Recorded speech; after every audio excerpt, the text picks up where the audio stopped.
Bonsoir à tous, très heureux de vous retrouver encore une fois de plus dans ce énième numéro de votre magazine Info Soir sur votre canal Communication Plus. Mesdames, Messieurs, nous allons décortiquer l'actualité, analyser avec vous. Je tiens à vous préciser que ce soir, nous n'avons pas d'invité, mais nous allons avoir les indispensables des Divin Tissoaka qui va analyser avec nous les grandes lignes d'actualité. Mais bien avant cela, voici le sommaire. Début à la Cour constitutionnelle ce vendredi 18 août de traitement des recours de candidats dont les dossiers ont été déclarés irrécevables au législatif national par la Commission électorale nationale indépendante. L'ancien Premier ministre Augustin Matata Ponyo à nouveau devant la barre. La Cour constitutionnelle a fixé l'audience publique ce lundi 21 août pour ce deuxième procès. Plusieurs griefs sont à charge de Matata Ponyo, dont notamment des infractions de détournement. Voilà, tout à l'heure, nous allons prendre des grandes lignes d'actualité, notamment les dossiers Salomon Kalonda, l'affaire Matata Ponyo devant la justice, mais aussi les congrès annoncés à l'UDPS notamment, mais aussi à l'UNC pour désigner des candidats présidents de la République aux élections à venir. Tout ceci, nous allons en parler dans les indispensables. Les faits, rien que le fait, les détails, rien que les détails. Voici les indispensables de Divin Tissoaka.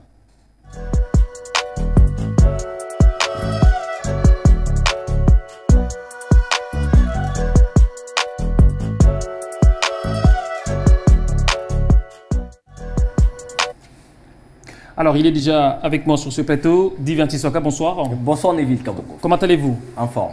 Alors, nous allons parler avec vous ce grand dossier, le dossier Salomon Kalonda. Oui. Le procès avait débuté. Qu'est-ce qui s'est passé réellement? En fait, Salomon Kalonda a été arrêté comme vous le savez depuis un moment et le procès a débuté le 17 août 2023 à la cour militaire de Kinshasa. Comme vous pouvez bien le voir dans ces images illustrées, Salomon Kalonda a été assisté par ses avocats pour une première fois et on a communiqué presque toutes les charges retenues contre Salomon Kalonda que vous voyez vêtu en tenue des prisonniers, un peu fondu, parce que c'est la prison, faut comprendre. Justement, la prison militaire aussi. C'est ce que tout le monde attendait d'ailleurs. Depuis son arrestation, il y a eu des spéculations. Les gens ont tiré presque dans tous les sens. La vraie raison de l'arrestation de Salomon Kalonda a été communiquée lors de cette audience du jeudi 17 août. Sans plus tarder, rapidement, si on peut prendre cette vidéo où le ministère public a fait la lecture des greffes retenues contre Salomon Kalonda. Justement, on peut suivre et puis on revient juste après. Nundo Patrick de l'Agence nationale de renseignement par WhatsApp les images des tenues et outils militaires soigneusement et secrètement choisis par la hiérarchie militaire et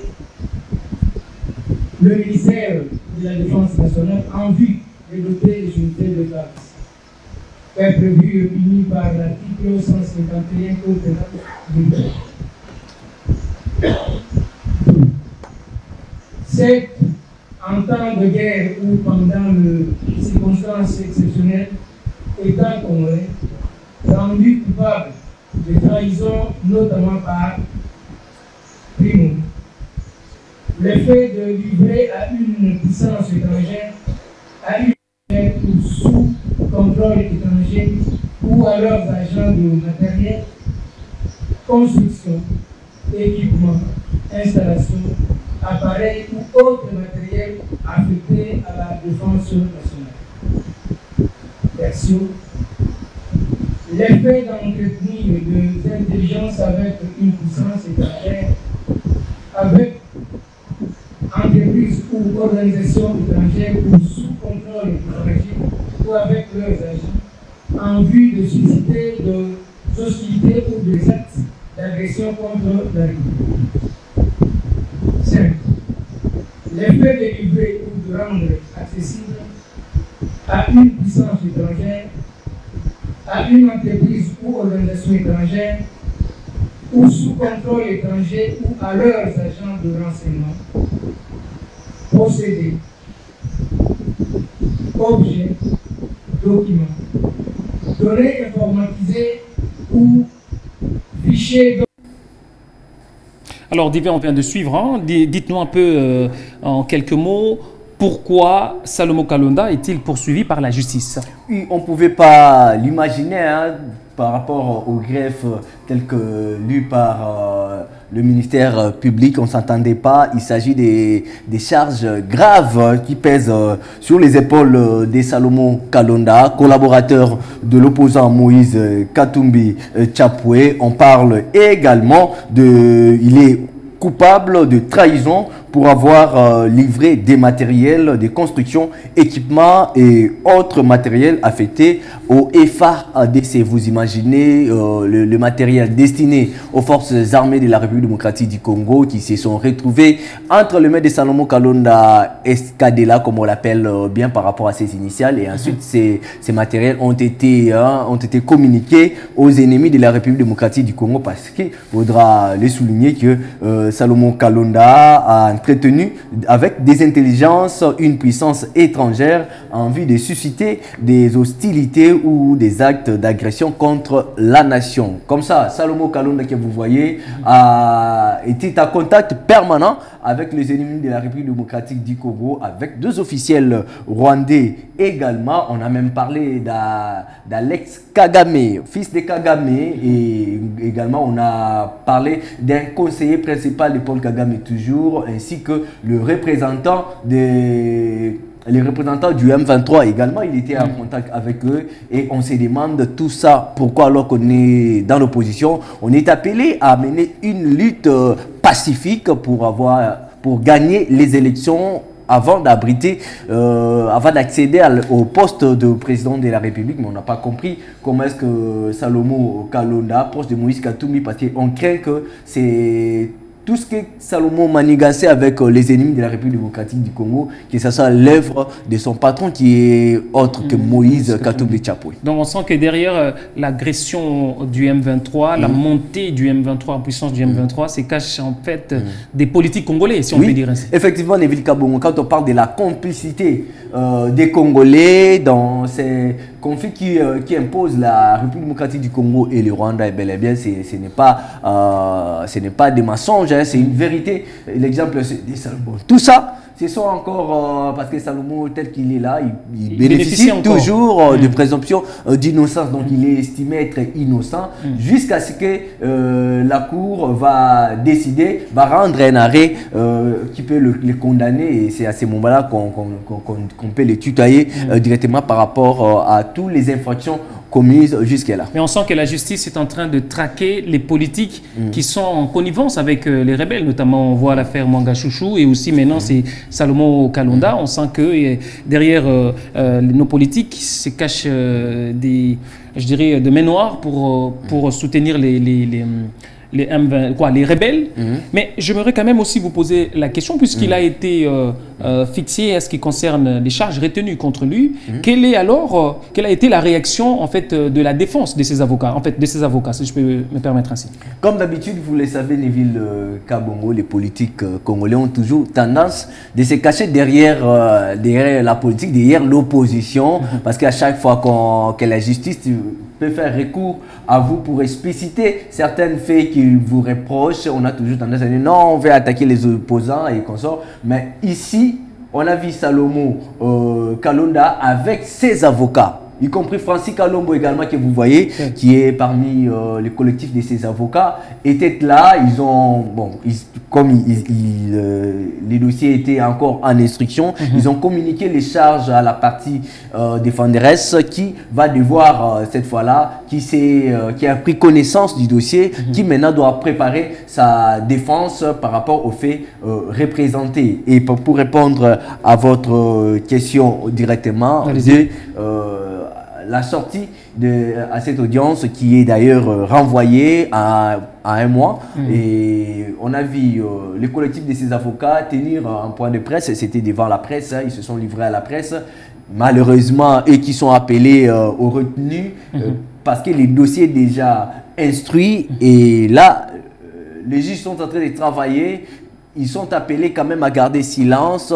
S'ils ont des arguments à présenter, ça sera à la barre, mais on n'a pas compris ces avocats, les collectifs de ces avocats, parce que parmi ces avocats, on retrouve également des politiques comme Francis Kalombo qui se sont livrés à la presse pour dénoncer une fois de plus ces manœuvres qui visent, d'après le propos de ces collectifs d'avocats de Moïse Salomon Kalonda, qu'on est en train de traquer l'opposition, ce qui n'est pas du tout le cas. Mais on va d'abord suivre, si vous le permettez, le propos du collectif des avocats de Salomon Kalonda. Alors, on va suivre le propos du collectif de Salomon Kalonda et on revient juste après. L'ensemble des faits sont des accusations postérieures à la raison initiale pour laquelle on l'avait interpellé et qui avait même fait l'objet d'une conférence de presse. Et issu d'une détention irrégulière, d'un ensemble d'accusations que nous allons, en temps utile, démontrer la fausseté, au même titre que l'accusation du pistolet était fausse et aujourd'hui même leurs propres auteurs y ont renoncé. Donc nous sommes très sereins là-dessus. La seule chose à retenir aujourd'hui, c'est que la raison pour laquelle on avait arrêté irrégulièrement et détenu dans les services de renseignement militaire Salomon Kalonda était une fausse raison. C'était un prétexte, c'était une manipulation et ces auteurs n'ont pas eu le courage aujourd'hui de les soutenir devant la justice militaire. De la même manière, les autres accusations qui en découlent. L'autre chose aussi que nous devons retenir, et au regard maintenant du dossier que nous allons pénétrer, Salomon Kalonda n'a rien à faire devant une justice militaire. Et il n'est pas constitutionnellement justiciable d'une justice militaire. Et en tout état de cause, Salomon Kalonda n'a rien à faire devant aucune instance judiciaire de ces pays au regard des faits qu'on prétend lui reprocher. On vient de suivre le collectif des avocats. Pour eux, Salomon Kalonda est clean dans ses dossiers, alors qu'il y a des éléments nouveaux qui approuvent justement l'échange entre Salomon Kalonda et les groupes rebelles, comme vous l'avez cité tout à l'heure, M23. Donc pourquoi directement aller déjà, comme vous l'avez dit tout à l'heure, à innocenter leurs clients alors qu'il y a des éléments nouveaux? C'est ça, c'était un discours purement politique, parce qu'au stade actuel, ces avocats ont pris déjà conscience du dossier, ils devaient se pencher par rapport aux greffes retenues contre leurs clients pour essayer d'expliciter, de trouver des éléments qui peuvent contredire la partie civile. Alors, on va un peu revoir la personne de Salomon. Qui est-il vraiment? On parle de Salomon Kalonda, ceux qui les connaissent, ceux qui courtoient Moïse Katumbi et son parti politique savent que Salomon Kalonda est un bras droit de Moïse Katumbi. Il est toujours à côté de Moïse Katumbi depuis des années et des années. Et c'est lui parfois qui traite les affaires directes de Moïse Katumbi. Il connaît vraiment, il maîtrise vraiment les affaires de Moïse Katumbi, les messieurs que vous voyez. Et souvent, quand Moïse Katumbi traite avec d'autres politiques, souvent c'est Salomon Kalonda qui sous-traite. Donc, il est comme un financier, comme tout celui qui gère un peu les dossiers. Et on trouve que c'est une personnalité vraiment importante pour Moïse Katumbi. Et quelle a été la réaction aussi de le parti politique de Moïse Katumbi, hein? Qu'est-ce qu'ils disent par rapport à cela? C'est ça, le parti politique de Moïse Katumbi, on voit presque la majorité de ses avocats sont issus de son parti, sont membres de son parti politique. Raison pour laquelle ce qui a influencé cette déclaration des avocats juste en marge de ces procès qui s'est tenu hier jeudi. Et Moïse Katumbi d'ailleurs qui ne s'est pas prononcé après l'instruction du dossier de Moïse Salomon Kalonda.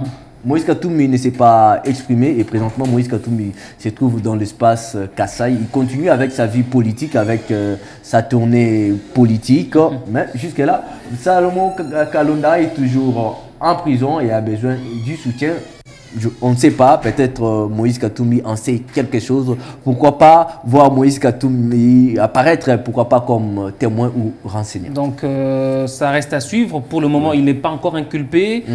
Les dossiers, les griefs retenus contre lui peuvent être balayés à tout moment si ses avocats prouvent les contraires. Mais aussi, ça reste affaire à suivre, hein, parce que cette affaire est trop délicate et sensible d'ailleurs pour la République. On va vraiment très sensible, surtout qu'il s'agit de la sécurité nationale. Justement, on va suivre de près. Alors, on passe au deuxième sujet de ce soir dans les indispensables des divins Tissoaka. Il s'agit bien de l'affaire, encore une fois de plus, d'un opposant, Matata Ponyo. Voilà. Il s'agit cette fois-là d'Augustin Matata Ponyo, président du parti politique LGD, ancien Premier ministre de la République démocratique du Congo, qui est poursuivi par la justice depuis un moment dans l'affaire de Boukan Alonso, qu'il a chapeauté. On dit que Matata Ponyo, on reproche à Matata Ponyo d'avoir détourné plusieurs millions de dollars destinés dans le projet de parc agro-industriel de Boukan Alonso. Matata Ponyo, si on doit remonter l'histoire, alors qu'il était en Afrique du Sud, à l'étranger, et quand le procureur général pris la Cour de cassation a chargé Matata Ponyo à l'étranger, a décidé de revenir au pays pour se défendre devant la haute cour. Mais depuis qu'il est revenu, Matata Ponyo a toujours tendance de se soustraire à la justice. Il ne veut pas du tout qu'on puisse toucher les dossiers de Boukan Alonso qu'on lui reproche d'avoir détourné des millions de dollars. Il semble que la Cour constitutionnelle avait déjà clos le débat en fait.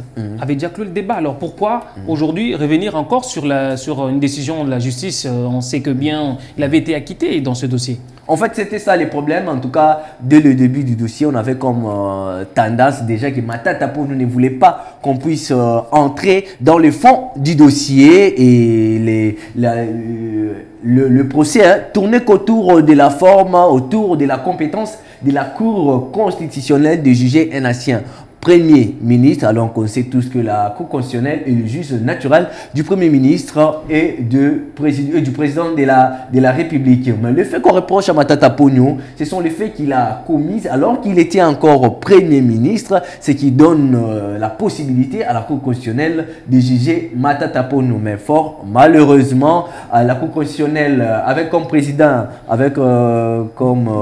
président Dieudonné, et qui a jugé bon pas d'acquitter Matata Ponyo, mais de déclarer la Cour constitutionnelle incompétente de juger un ancien Premier ministre. On parle de principes purement juridiques. Dieudonné est parti, il y a un autre Dieudonné qui est venu, Dieudonné Kamuleta, qui lui estime que la Cour constitutionnelle a plein droit et pouvoir de juger un ancien Premier ministre en complicité avec le procureur général près la Cour constitutionnelle. Ces dossiers a refait surface. Matata Ponyo a déjà été interpellé pour entamer son dossier alors qu'il s'est trouvé à Bunia. Nous sommes là à Ituri. Matata Ponyo n'a pas pu rejoindre Kinshasa pour apparaître, pour répondre à l'invitation du procureur général près la Cour constitutionnelle.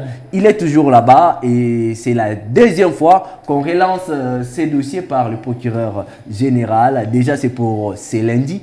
Attendons si Matata Ponyo va répondre présent ou il va, une fois de plus, encore se soustraire de la justice comme il sait bien le faire. À part l'affaire Boukan Alonso, y a-t-il autre affaire pour lesquelles Matata Ponyo devrait répondre? Bon, on parlait de l'affaire des aérianisations, on parlait de ces dossiers-là, mais les dossiers qui a retenu l'attention de la Cour constitutionnelle, c'était l'affaire Boukan Alonso où Matata Ponyo est cité dans toutes les lignes comme commanditaire, comme on dit, comme...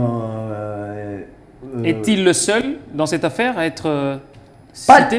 Pas du tout, pas du tout. Matata Ponyo n'est pas seul, Matata Ponyo a ses complices. On parle également de l'ancien gouverneur de la Banque centrale, Deogracias Mutombo, que vous voyez également. On parle également de Patrice Kitebi, d'ailleurs, qui également a été interpellé. Et là, on les attend devant la Cour. Ça c'était lors de l'audience l'année passée, comme vous voyez. Mais cette année, tout le monde veut que ces dossiers que la justice apporte la lumière dans ces dossiers, qu'on puisse clore ces dossiers une fois pour toutes, parce qu'on ne doit pas parler chaque année. L'année passée, on a parlé, en 2022, on a parlé du dossier Boukan Alonso. En 2023, également en 2024, ça sera un peu de trop pour un seul dossier. On dit que la justice élève une nation et la justice Et au-dessus de tout, en tout cas, on laisse la justice à la primaire de trancher sur ces dossiers afin que tous les Congolais, parce que les millions de dollars dilapidés dans le projet Bukanga Lonzo, eh bien, c'est sorti de la caisse de l'État. Ce sont l'argent du contribuable congolais. Matata Ponyo se reproche de rien. D'ailleurs, il vante son bilan à la tête du gouvernement à son époque. Et il parle d'un acharnement politique puisqu'il s'est dit être candidat aux élections de 2023. N'a-t-il pas raison, par exemple? Bon, c'est ça, ce sont des discours purement politiques. On s'en Matata Ponyo à la défensive. C'était un discours déjà bien préparé. On sait qu'on a commis des bavures et puis on vient se cacher derrière la politique. D'ailleurs, il s'est précipité de se présenter comme candidat président de la République, alors qu'on le sait bien, vu la position actuelle de son parti politique LGD. Matata Ponyo n'a pas le poids pour se présenter comme candidat président de la République et on pense que c'est juste un faux fuyant. Matata Ponyo veut se cacher derrière la politique pour tromper la vigilance, pour zapper ces projets qu'on les repose. En tout cas, si Matata Ponyo avait respecté ses dires depuis l'Afrique du Sud de se présenter à la justice, de présenter ses moyens de défense et on va suivre chacun, fera le droit. Vous ne pensez pas qu'on reviendra toujours sur la procédure, on reviendra toujours sur la même chose? Est-ce que la Cour est-elle compétente pour juger Matata Ponyo? Est-ce que vous ne voyez pas qu'on nous allons toujours revenir là-dessus, nous allons toujours rôder là-dessus? Vous savez, Neville Kabongo, chacun de nous, vous comme moi, tout le monde a son juge naturel. Donc nous ne sommes pas dans un jungle où Matata Ponyo ou un ancien premier ministre extraordinaire ne peut pas être jugé. Tout le monde a son juge naturel. Et le juge naturel de monsieur que vous voyez, ancien premier ministre, c'est la Cour constitutionnelle. Donc là aussi, affaire à suivre. Hein. On va voir si Matata Ponyo répondra ou pas. Hein. En tout cas, il a intérêt de répondre parce que la force reste à la loi.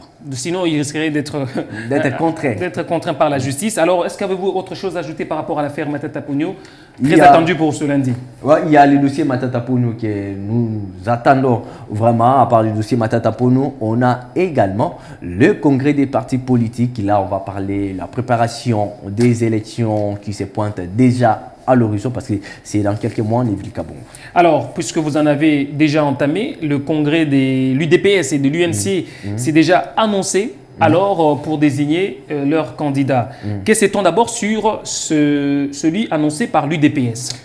Oui, les congrès tant attendus de l'UDPS, l'Union pour la démocratie et les progrès social, parti du fait Étienne Tshisekedi, actuellement dirigé par son secrétaire général que vous voyez, Augustin Kabouya, a décidé d'aller comme ça en congrès pour désigner son candidat président de la République parce que tout le monde aussi de l'UDPS attendait les congrès. Mais il y avait plusieurs matières qui devaient être traité lors de ces congrès et pour écarter les ennemis du parti parce que déjà au sein du parti il y a également des infiltrés qui veulent mener comme ça des désordres pour ne pas permettre à ces partis politiques de s'imposer aux élections qui pointent déjà à l'horizon et ces congrès pointent déjà à l'horizon. Ça sera déjà la semaine prochaine, je crois, les vendredis déjà. Il y aura les congrès tant attendus, mais avec comme la matière retenue pour ordre du jour, ça sera seulement la désignation du prochain candidat de l'UDPS d'ailleurs, qui est déjà connu. Avant qu'on aborde vraiment sur le candidat, mais j'aimerais aussi savoir, est-ce qu'on a senti ces derniers temps, il y a eu même des exclusions en fait à l'UDPS, notamment certains membres qui ont été écartés, puisque vous avez insinué en parlant des semeurs de troubles, quelques semeurs de troubles, mais est-ce que cette fois-ci, ça y est, tout le monde est en ligne pour aller participer au congrès? Et comment ça va se dérouler, Divin? Je pense que les pêcheurs en non-trouble de l'UDPS sont déjà avertis. Déjà, le fait d'exclure 3 membres du parti qui ont sémé du désordre, qui ont pensé que ces partis politiques, ces grands partis politiques du fait Etienne Tshisekedi est un parti des voyous, des badauds, ce n'était pas le cas, il fallait mettre de l'ordre. Ils ont violé les statuts du parti et c'est les statuts du parti et le règlement intérieur du parti qui les a sanctionnés. Ce n'est pas l'individu d'Augustin Kabouya, mais c'est le règlement intérieur qui les a sanctionnés. Et pour matérialiser, maintenant Neville Kabongo, pour matérialiser ces congrès, le secrétaire général de l'UDPS, Augustin Kabouya, a décidé de mettre en place une commission qui va travailler, qui va mener des travaux préparatoires de ces congrès pour que tout se passe dans l'ordre comme le veut bien Augustin Kabouya, secrétaire général de l'UDPS. Alors, y a-t-il d'autres candidats? Y a-t-il des candidats qui se sont déjà prononcés par rapport au congrès qui va arriver? Est-ce qu'il y a-t-il des candidats? Pas du tout. L'UDPS que vous voyez d'ailleurs lors du congrès de la CDP de l'UDPS, c'était à Kisantu, le parti prenante ont décidé d'entériner la candidature de Félix Antoine Tshisekedi et maintenant on vient au congrès pour concrétiser cela. Juste à concrétiser cela, mais tout est déjà clair, au vu de tout le monde. Félix Tshisekedi sera de nouveau candidat de l'UDPS à l'élection présidentielle de 2023. Quoique lui-même ne s'est pas encore prononcé jusque-là. Il le sera sûrement. Il le sera sûrement avec l'UDPS qui s'y prépare. Donc, qu'est-ce qu'on peut ajouter par rapport à ces congrès, Divin? Par rapport à ces congrès, il n'y a pas seulement l'UDPS, il y a également le parti cher à Vital Kamerhe, Loi Kanengi Kingi, qui déjà prépare son mini-congrès. Ça sera déjà demain samedi, le mini-congrès de l'INC qui sera présidé par les secrétaires généraux de ces partis politiques que vous voyez, Billy, Kambale et Raston. Et aussi, on se demande si seulement si l'UNC de Vital Kamerhe va toujours choisir les chevals gagnants, Félix Tshisekedi, ou encore va persister, va présenter comme candidat Vital Kamerhe pour permettre... Ils sont dans l'Union sacrée. Ils sont dans l'Union sacrée, certes, mais ce sont des partis politiques, des grands partis politiques. Alors, question de garder son poids politique et des stratégies pour influencer également leur collaboration ou encore leur alliance dans l'Union sacrée. Je pense que Vital Kamerhe, l'UNC peut présenter Vital Kamerhe comme son candidat président de la République, ce qui va permettre maintenant, cette fois-là, au sein de l'Union sacrée, que les partis politiques qui ont présenté leurs candidats se concertent pour qu'on puisse choisir un candidat commun. Mais je pense que ça sera aussi le cas pour les autres, MLC et ainsi de suite. Ils vont procéder par la même démarche. C'est-à-dire choisir d'abord un candidat et puis vouloir négocier ensemble, ou bien, comme ils sont dans l'Union sacrée, on sait tous que l'Union sacrée est chapeautée par comme autorité morale du président de la République, Félix Tshisekedi, et que ça sera d'office, lui, le candidat, s'il l'annonçait lui-même. Ah, c'est ça, mais c'est la politique. Et dans la politique, on ne se fait pas des cadeaux, puis il peut y avoir des surprises. Vous avez vu lors de la construction de la plateforme Lamuka en Europe, vous avez vu comment est-ce que les choses sont basculées. Personne n'attendait qu'on puisse désigner un autre candidat. Mais pour l'Union sacrée, tout est clair, c'est Félix Tshisekedi qui sera leur candidat et surtout que ça sera son deuxième mandat. Est-ce que l'Union sacrée a de fortes chances de pouvoir, s'il proposait Félix Tshisekedi, de l'emporter, Divin? Certainement, parce que les indicateurs, encore les indices sont là. Vous avez vu parmi les grands partis politiques, parmi les regroupements politiques qui ont atteint le seuil. Dans la liste, on retrouve d'abord l'AFDC de Bati Lukobo qui est en première position, l'AFDC qui est dans l'Union sacrée. On a en deuxième position, on a le MLC qui est également dans l'Union sacrée. On a en troisième position l'UDPS Tshisekedi qui est également dans l'Union sacrée. Donc, ces deux partis politiques et ces regroupements politiques AFDC constituent en tout cas une force politique, une grande machine pour ces élections de 2023, de décembre. D'ailleurs, on espère bien que ce parti politique va se réunir et battre campagne. Mais pour les autres, on se demande, bon, ce sont les élections, tout le monde va compétir et le meilleur, c'est le meilleur qui va gagner. Jusqu'à présent, on ne sait pas encore l'opposition, comment elle se prépare. Certains boycottent déjà les élections, d'autres acceptent. On pense que fortement, Félix Tshisekedi a plus de chances. A plus de chances parce que ça serait un peu compliqué pour l'opposition de parler, même même langage, hein, déjà au stade actuel, l'opposition s'est séparée. Chacun défend ses intérêts. Hein. De l'autre côté, il y a Matata Ponyo qui se bat avec le procès Boukan Alonso. De l'autre côté, on a également Moïse Katumbi qui doit aider son partenaire, son collaborateur en prison pour lui faire sortir de là. Et de l'autre côté, on a également Martin Fayoulou qui se bat tout justement pour revenir au processus électoral qu'il a boycotté au départ. Qui n'a même pas déposé des candidatures. Qui n'a même pas déposé des candidatures à la députation nationale. Mais il pourra bien se représenter à la présidentielle parce qu'il a dit, si seulement si la CENI accordait cette chance-là à la CENCO et l'ECC de faire l'audit externe du fichier électoral, l'audit qu'on appelle l'audit citoyen. Mais on se pose une question. Si seulement si Kadima accepte que la CENCO et l'ECC auditent les fichiers électoraux, Martin Fayoulou se présente comme candidat. Maintenant, quid aux membres du parti, aux députés, aux candidats députés, probables candidats députés de son parti politique, SID ou de sa plateforme Lamouka, qui voulaient déposer leur candidature alors qu'on a déjà dépassé les stades d'enregistrement des candidatures de la députation nationale. En tout cas, ça serait une manière de trahir le membre de son parti politique et d'œuvrer que pour ses propres intérêts. Alors, merci beaucoup, Divin, pour ces indispensables, combien ça nous a éclairé par rapport surtout au congrès de l'UDPS et de l'UNC qui vont se tenir dans les jours à venir. Merci beaucoup, Divin. Merci pour ces indispensables. On se retrouve très prochainement. Merci à vous. Merci à vous, Neville Kabongo.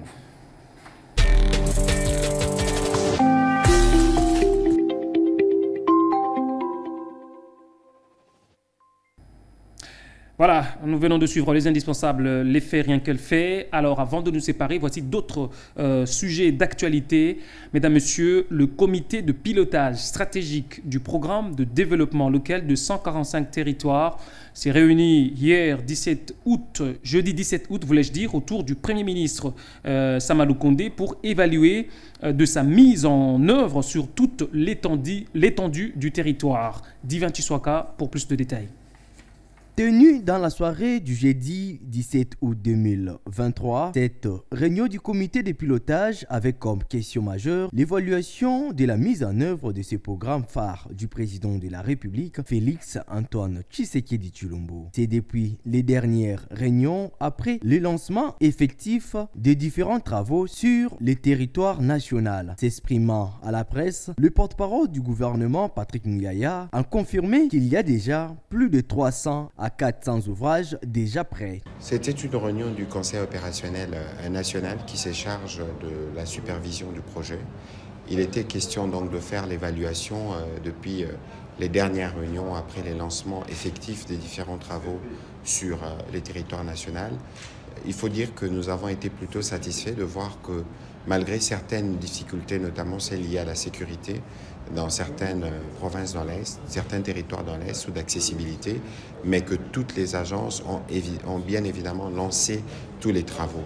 Et aujourd'hui, s'il faut faire une évaluation de tout ce qui a été dit, il y a plus de 300 à 400 ouvrages qui sont déjà prêtés. Vous savez que nous attendons dans le cadre de ces programmes à peu près 1200 écoles, 500 ou 700 centres de santé et 145 bâtiments administratifs. Et nous sommes plutôt satisfaits que dans les jours qui viennent, on va plutôt faire une programmation pour que l'on commence la phase des inaugurations pendant que d'autres composantes seront en train de se mettre en place. Les choses se précisent donc de plus en plus pour la matérialisation de cet important projet qui va déclencher le développement de la République démocratique du Congo à partir de la base. Restons toujours à la primature. L'état d'avancement des travaux de construction de la route Kasomeno-Kasenga-Chaloué était au centre d'une séance de travail présidée par le Premier ministre Samalou Kondé avec la délégation de l'entreprise GED et l'Agence congolaise de grands travaux. Images et commentaires d'Ivan Tiswaka. Le Premier ministre Jean-Michel Samalou Kondé Kyenge a eu une séance de travail le jeudi 17 août 2023 à la primature avec le responsable des institutions publiques qui accompagne le projet de construction de la route Kasomeno-Kasenga-Chaloué et les délégués de l'entreprise GED ainsi que ceux de l'Agence congolaise des grands travaux. Faisant la restitution de cette séance de travail devant la presse, le ministre d'État, ministre des Infrastructures et Travaux publics, Alexis Guissaro, a indiqué que le projet avance bien et que cette route peut être ouverte à la circulation au plus tard en 2025. La modernisation de la route entre Kasomeno, Kasenga, Tchaloué, mais aussi le fait de jeter un pont Obané, à peu près 350 mètres entre nos deux pays, donc la Zambie et la République démocratique du Congo. Et nous avons obtenu de la part de l'Agence congolaise des grands travaux, mais ainsi que de GED, toutes les assurances pour que ce projet puisse être mené à terme. Et au jour d'aujourd'hui, nous pouvons rassurer notre population, en tout cas non seulement de la République démocratique du Congo, mais également de cette partie de notre pays, que ce projet avance bien et que nous pensons le finaliser au plus tard et le mettre en exploitation en 2025. Signalons que les gains de la route Kasomeno-Kasenga-Tchaloué sera de réduire de 200 km le parcours de Lubumbashi à Dar es Salaam par rapport à la traditionnelle route de Kasumbalesa. Et puis, comme annoncé au sommaire, la Cour constitutionnelle a entamé ce vendredi 18 août l'examen de recours des candidats dont les dossiers ont été déclarés irrécevables au législatif national par la Commission électorale nationale indépendante. D'après l'extrait de rôle de la Cour, 3 chambres ont été constituées pour décider sur ces différentes requêtes contestant la décision de la CENI. Reportage Ketia Kebolu. Ils sont plus de 4000 membres des partis et regroupements politiques qui ont soulevé des préoccupations quant aux listes provisoires de la CENI. La Cour constitutionnelle siégeant en matière de contentieux de candidature va procéder à l'examen des requêtes présentées à la Cour pour s'assurer que chaque dossier soit traité conformément à la loi et avec équité. Il s'agit pour la Cour de garantir l'intégrité du processus électoral en RDC, mais aussi de mettre en confiance les citoyens. La Cour constitutionnelle dispose de 10 jours ouvrables pour traiter les dossiers et prononcer les arrêts qui permettront à la CENI de publier les listes définitives des candidatures à l'élection des députés nationaux le 5 septembre prochain. Et pour finir, le ministre d'État, ministre de la décentralisation et réforme institutionnelle, Eustache Mouanzi, ayant dans ses attributions la collaboration avec la centrale électorale dans la préparation et l'organisation des élections provinciales, urbaines et locales, a eu, hier jeudi 17 août à Kinshasa, une séance de travail avec le président de la Commission électorale nationale indépendante, Denis Kadima. Ganinga Mazita pour plus de détails.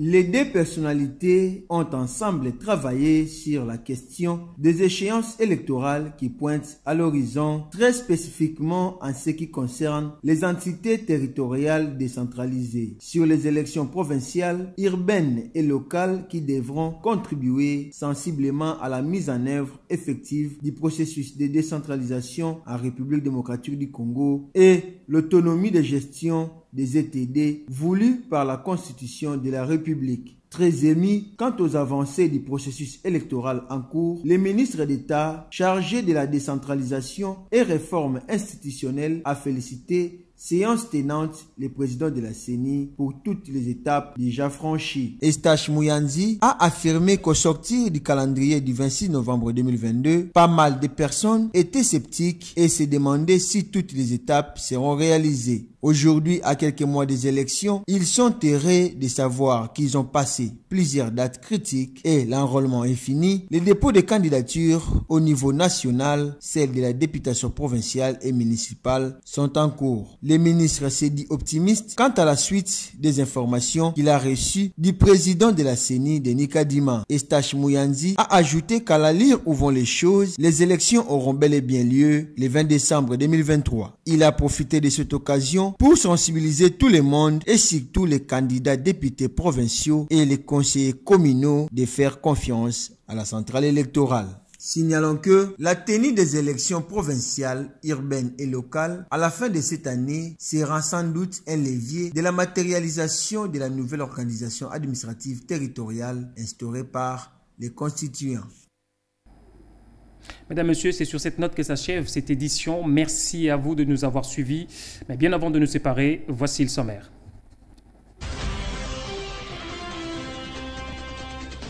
Je voulais dire le rappel des titres. Début à la Cour constitutionnelle, c'est vendredi 18 août. Le traitement des recours des candidats dont les dossiers ont été déclarés irrécevables aux législatives nationales par la Commission électorale nationale indépendante. L'ancien Premier ministre Augustin Matata Ponyo à nouveau devant la barre. La Cour constitutionnelle a fixé l'audience publique ce lundi 21 août pour ce deuxième procès. Plusieurs griefs sont à charge de Matata Ponyo, notamment les infractions de détournement. Voilà, on vient de suivre là le rappel des titres. Merci à vous de nous avoir suivis. Merci à toute l'équipe technique et rédactionnelle. On se retrouve très prochainement. Bon week-end chez vous.